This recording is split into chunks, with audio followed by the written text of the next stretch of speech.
Well, let's go to Great Britain right now. And we have with us Matthew Savill, and he's the Director of Military Sciences at the Royal United Services Institute. Well, that was a think tank that was founded in 1831 by the Duke of Wellington, and they got a bunch of real smart guys over there. Well, Matthew, give us an update. What the heck is going on? Because everybody in America is saying, what's happening? Well, just to speak to you, I mean, what's happening at the moment is that we are seeing a pretty incredible demonstration of the kind of firepower that the US and Israeli militaries can bring to bear, and a high level of precision. And they are working their way through a target list that involves a combination of smashing the ability of the Iranian regime to threaten outward. And they're also striking its security structures and its leadership. So they're doing incredible damage. I think what's causing a lot of people pause, though, is can they remove all of those threats, particularly cheap drones that the Iranians are launching at the region? And will that add up to a change of the political system? In other words, can they marry together their military objectives and their political end state? Matthew, tell me, I mean, we've, how do you say it in America, whacked the Iranians a lot already, and they seem that they still have some resistant groups. Now, Hezbollah from Lebanon is looking to get involved. Do they have the courage to get involved? Because, under President Trump, he takes no prisoners. He will wipe out the entire section. What say you? The Hezbollah have got involved, and you might say somewhat unwisely, because that's given the Israelis the opportunity to go after them as well. If you like, there's unfinished business there. And we've seen a fairly expansive volume of Israeli airstrikes and a ground incursion into southern Lebanon. The unknown there is how far can they go. Hezbollah seems to have been able to rebuild some of its stockpiles, perhaps more than had been thought after last year. They took a fearsome beating, but they have still been able to launch rockets and missiles, and they might have been responsible for the drone that was launched at a UK Royal Air Force base on Cyprus. So they've still clearly got some kind of capability, even though they are dramatically weakened compared to where they were a year ago. Matthew, one other thing is anybody resupplying them because or what they have is what they have, or when they run out, they run out? What say you? Well, both Hezbollah and Iran took steps after last year to try and rebuild their stockpiles. And the reporting that came out of both the US and Israeli sources was that the Iranians had gone some way to rebuilding, particularly their ballistic missiles. So they received new shipments of materials, particularly from China, and electrical components for missiles and drones. They got their stockpile up to the same level, but they were able to put it back together to the extent that they could pose a threat again. That's why the race is on now to find and destroy particularly ballistic missile launchers. Because even if they've got hundreds, if not maybe more than 1,000 missiles still stored in these underground bases that they have, missile cities, if they haven't got a launcher from which to fire it, then the missile is no good. And the bigger challenge at the moment, though, is finding all of the launchers that they use for these drones, Shahed 136s in many cases, because you can put those really on the back of the truck. They're small, they're more mobile, and hunting those down is providing a bit of a challenge, although Israeli and US air power has pretty much superiority in terms of their ability to fly over Iran now. Now, the big problem right now is the Strait of Hormuz. They're holding a lot of cargo ships hostage. And I spoke to a Greek shipping tycoon yesterday, and he says he's got 6 boats out there right now. And even though he's being guaranteed insurance, he doesn't want to move them because of the fact is that he worries about the 30 men he has on each ship, and he worries about his people.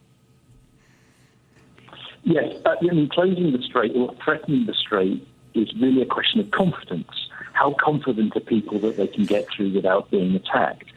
The U.S. Navy was the Iranian Navy was identified as a target early on for the U.S. in particular, almost certainly because of their ability to threaten shipping, and sounds like they've sunk most of their larger ships. But the problem has always been a combination of cruise missiles along the shoreline and also these fast attack craft, smaller boats and ships that can harass and harry shipping, explosive boats and mines.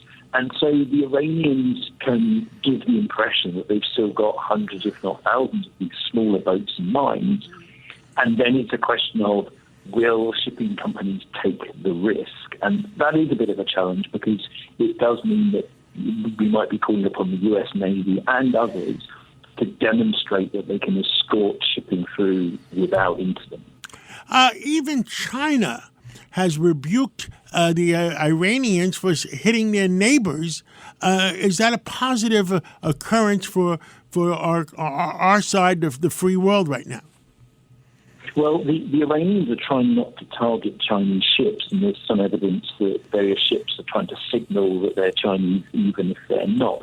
But it does demonstrate one of the big challenges for the Iranians in that they are trying to be disruptive and chaotic in an attempt to increase the pressure on the US and Israel so that, for example, the Gulf states go to them and say, can you call this off now because it's all getting too difficult?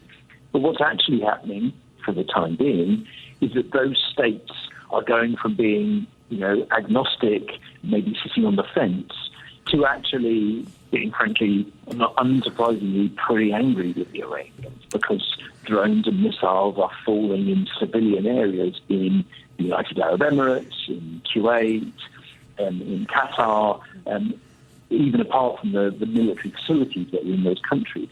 So the Iranians are isolating themselves even more, but it looks like they are still gambling that they can inflict enough pain to get other people to basically ask the US to back off. Matthew Savill, last question. The Red Sea, nobody talks about it. And I don't think anybody's really, they're still going around the Africa. Well, yes, one of the interesting elements of this is that the Houthis have been, relatively speaking, quiet. They spent a lot of the past couple of years conducting this campaign against shipping with some success. The US operation, which I think was called Rough Rider, was effectively called off without really having achieved everything that it wanted to, where the Houthis, if you like, gave the impression that they wanted to call a ceasefire. But neither have the Houthis really started launching lots of attacks on Israel, possibly because the Israelis have launched very long-range raids against them. So the Red Sea and the Houthis in Yemen, at the moment, it's the dog that hasn't barked, but obviously it hasn't been completely resolved. I think the second US aircraft carrier that was in the Mediterranean, if it hasn't already, is about to pass through the area. So who knows if we'll see more action down there before it joins up with the Abraham Lincoln Group. Is there anything else you want to tell the American people? I think at the moment we are testing the idea that the US, by being more unpredictable, deters adversaries. I think the lesson that we are potentially learning is that some of them are prepared to take the risk that the US military won't be called upon, or they think it's going to happen anyway, and so they buckle down. And so on the one hand, you're seeing the incredible accuracy and power of the US military being used, but at the same time, there's not a guarantee it will necessarily achieve what everybody wants to in the long run. I think regime change is clearly the aim here. There is a possibility, though, that this operation will be ended with a lot of military success. Iranian ballistic missiles destroyed, Iranian military forces significantly weakened, but this regime might just cling on and just be more embittered and troublesome, and we'll have to look at doing this all again in 2 years or something.